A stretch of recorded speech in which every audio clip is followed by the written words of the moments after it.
안녕하세요. 저는 55세 여자입니다. 너무 억울한 일이 생겨 이렇게 사연을 보내게 됩니다. 몇십 년을 알고 지낸 시아주버님네 부부가 알고 보니 짐승만도 못한 인간들이었어요. 저는 남편과 같이 제조업 공장을 운영하고 있었어요.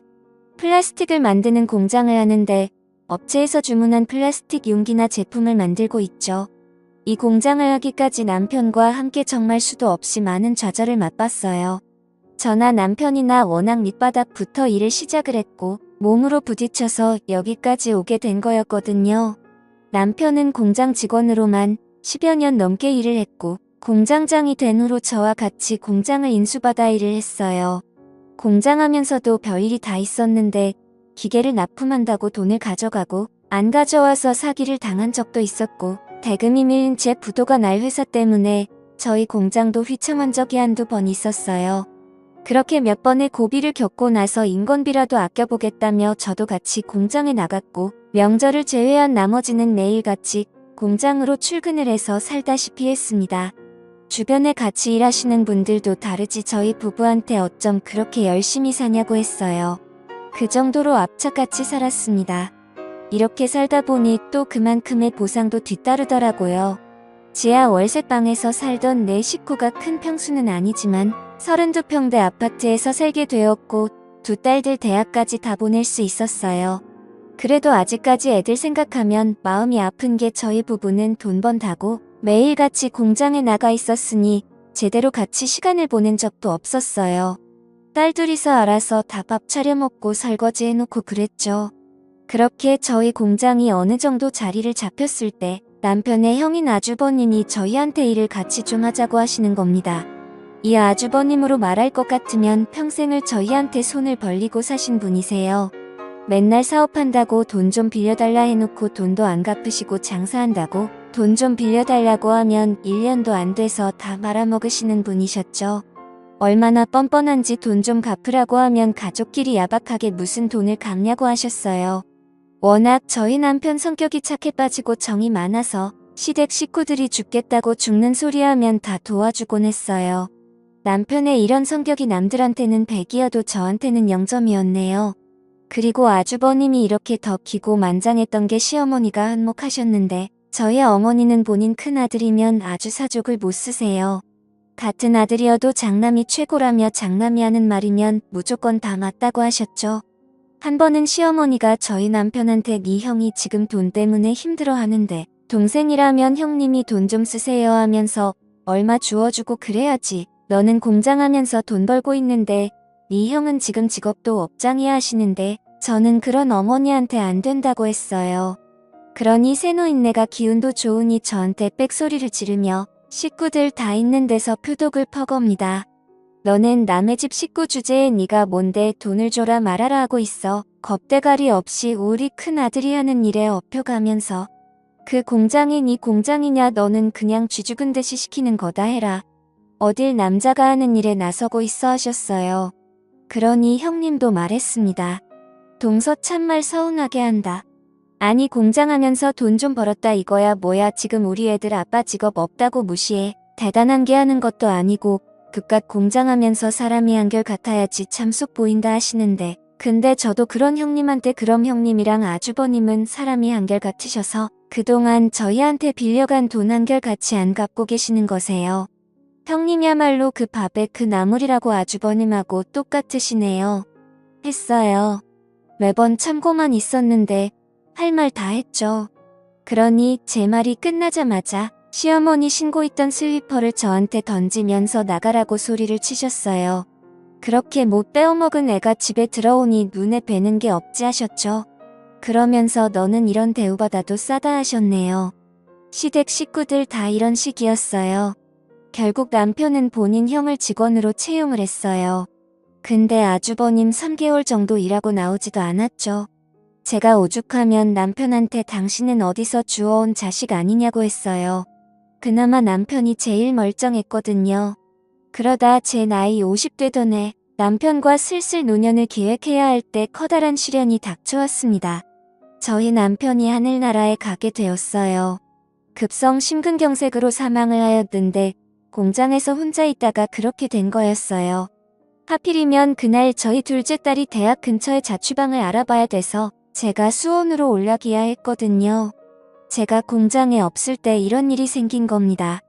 옆 공장 사장님이 저희 남편한테 같이 점심 먹자고 하러 갔다가 사무실 내서 남편을 발견했고 저한테 연락이 왔어요. 저는 그 얘기를 듣자마자 바로 내려갔고 남편이 있는 병원으로 갔는데 이미 시간이 많이 지난 상태였다고 하더라고요.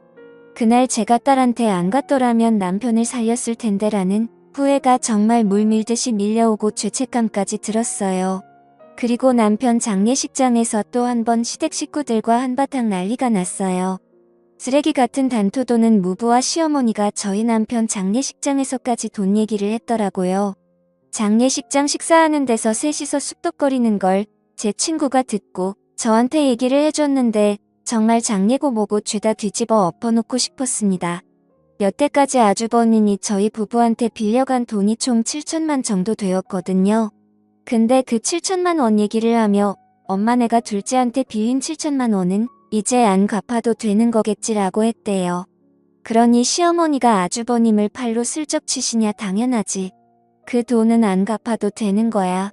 평생 그 돈 갚으라는 소리 들었는데 이제 둘째까지 죽은 마당에 그걸 뭐하러 갚냐라고 하셨다네요.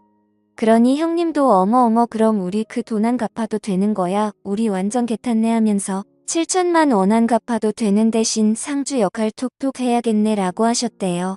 그러니 아주버님이 그의 7천만 원 대신 둘째 가는 마지막 날까지 옆에 잘 있어주면 되는 거야 라고 했대요. 진짜 이 인간들 사람인가요?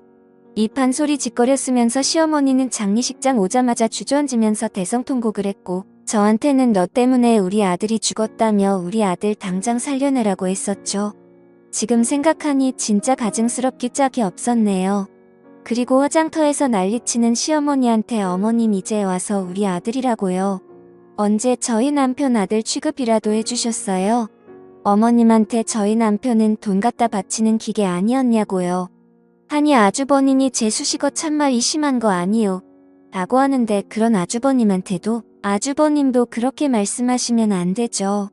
저희한테 가져간 돈만 자그마치 7천만 원이에요. 근데 애들 아빠 장례식장에서 8천만 원 안 갚아도 된다는 그딴 소리를 하고 있으세요. 아니 형님 꼭 오시며 아니 솔직히 맞는 말 아니야. 서방님도 돌아가셨는데 우리가 갚을 필요는 이제 없긴 하지라고 하는데 그런 인간들한테 니들은 이제 남이라며 여기 있을 자격도 안 된다고 가라고 했어요. 나중에 후환이 두렵지도 않냐고 했네요. 그러니 아주버님이 본인 식구들이랑 시어머니 데리고 가다고요. 남편이 하늘나라 가서까지 이런 대우를 받는 게 너무 안쓰러웠어요. 그렇게 남편의 장례가 끝나고 저는 공장도 못 나가고 집에만 있었어요.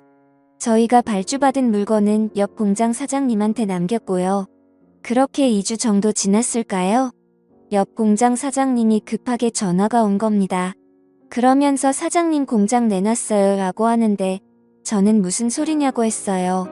그러니 지금 어떤 사람들이 와서 견적 알아보고 시세 파지고 있는데 그 말 듣자마자 공장으로 달려갔고 아니나 다를까 아주버님네 부부가 떡하니 팔짱을 끼고 공장을 이리저리 돌아다니는 겁니다. 앞서 말했듯이 아주버님을 직원으로 채용했을 때 그때 아주버님이 저의 공장 키를 가지고 있었거든요. 그게 화근이었죠. 그리고 제가 공장에 갔을 때 이미 공장에 있던 기계들은 어디 갔는지 온데간데 보이지 않았어요. 저는 아주버님한테 기계를 다 어디 갔냐고 했어요. 그러니 말 같지도 않는 소리를 하는 겁니다. 아, 그 기계가 오래돼서 기름칠이라도 다시 하려고 수리 맞겠어요. 라고 하는데 아주버님 무슨 말 같지도 않는 소리를 하세요. 기름칠하려고 몇 톤씩 되는 기계를 옮겨요? 설마 기계 다 갖다 팔았어요? 라며 미친 사람처럼 소리를 질렀어요. 그러니 아니 재수씨는 보름 동안 공장도 안 나온 주제에 책임의식도 없이 이제 와서 뭐 하자는 거예요? 이렇게 책임도 못 지는 공장 갖다 팔아버려야지라며 내가 기계 팔았어요. 왜요? 라고 당당하게 얘기를 하는 겁니다. 저는 그런 아주버님한테 쌍욕을 하며 네가 진짜 사람 새끼냐고 했어요. 이런 말하면 당연히 안 되는 걸 알지만 이 상황에서 좋은 말이 나올 수가 없었어요. 니들이 뭔데 우리 부부가 평생 일길론 자리를 니들이 뺐냐고 했어요. 그러니 아주버님은 이 공장 이후에 재수식계라며 공장도 이렇게 방치해놓고 제대로 관리도 못하는데 이 공장 엄연히 우리 동생 거고 나는 우리 동생이랑 피가 섞인 형제야. 형제가 대신 공장 정리해주고 있었는데 이게 어딜 지금 나타나서 행패야? 행패는 왜 우리 동생 돈이 답이나 한가라고 하는데 이 사람들 진짜 미친 게 아닌가요? 저는 아주버님 내 부부한테 니들 이거 범죄야. 범죄 니들이 지금 무슨 짓을 했는지 모르지. 뭐 동생 거라서 대신 정리를 해주고 있다고 법으로 그렇게 해도 된다고 그래. 이것들이 아주 콩밥 먹어야 정신을 차리겠네. 어딜 겁대가리 없이 남의 소유물에 손을 대하며 경찰서에서 보자고 했어요. 그리고 저는 곧장 경찰서로 갔고 아주버님 내 부부 절도죄로 고소를 했습니다. 그리고 고소장이 접수가 됐는지 시어머니랑 아주버님 부부가 저를 찾아와서 기계판 돈 돌려줄 테니까 고소 취하하라고 하더라고요. 고소 취하 안 하면 우리도 가만히 안 있을 거라고 협박까지 하는데 저는 그런 인간 말종들한테 아이고 무서워라. 이젠 협박까지 하세요. 가만히 안 있으면 어쩔 건데요. 협박까지 추가로 고소 한 번 더 해드려 했어요.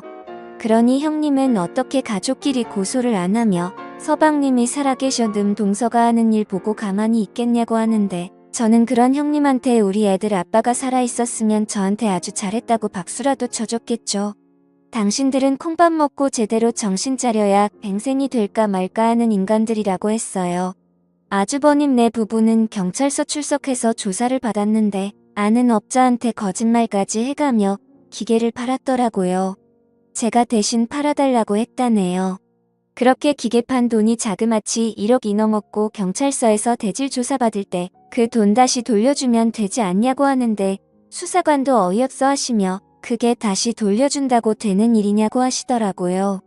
이 정도로 무식한 사람들이에요. 설마 제가 고소까지 할 줄은 몰랐다고 하네요. 저는 고소 취하할 생각 없고 끝까지 간다고 했어요. 하늘에 있는 저의 남편 생각해서라도 이렇게 하는 게 맞는 것 같아요. 시어머니는 시도 때도 없이 저를 찾아와선 동네방네 소리를 지르며 집안에 여자 하나 잘못 들어와서 우리 집을 풍비박산 낸다고 여기 악마가 살고 있다고 하시는데 그럴 때마다 전 시어머니 대꾸도 안 하고 경찰 불렀습니다. 그리고 시어머니한테도 지금 잘못했다고 한 번만 용서해달라고 기도 모자랄 판국에 어머님이 이럴수록 어머님 큰아들은 더 공경에 빠지는 거예요. 그것만 알고라고 했습니다. 여자가 안을 품으면 온 6월에도 서리가 내린다는 말이 꼭 제 얘기 같았어요. 아주버님 내 부부는 변호사까지 선임해서 1심 재판받았는데 촉법으로 징역 6월 선고받았어요. 아주버님 내 변호사는 계속 저한테 합의 요구하지만 저는 항소까지 할 예정입니다. 작년에 남편 보내고 아주버님 내 부부 고소까지 정말 많이 일들이 있었는데요. 죄를 저질렀으며 그에 맞는 마땅한 벌을 받아야 된다고 생각을 하고 끝까지 가려고 합니다. 제가 너무하셨다고 하는 분들도 계시겠지만 저처럼 억울한 일을 당하게 되면 이렇게 독하게 되더라고요. 이렇게 글을 쓰게 된 이유도 저처럼 억울한 일들 당하지 않으셨으면 하는 마음으로 사연을 남깁니다. 제 푸념 같은 긴 사연 들어주고 읽어주셔서 감사하고요. 다들 건강 유의하시길 바랍니다. 감사합니다.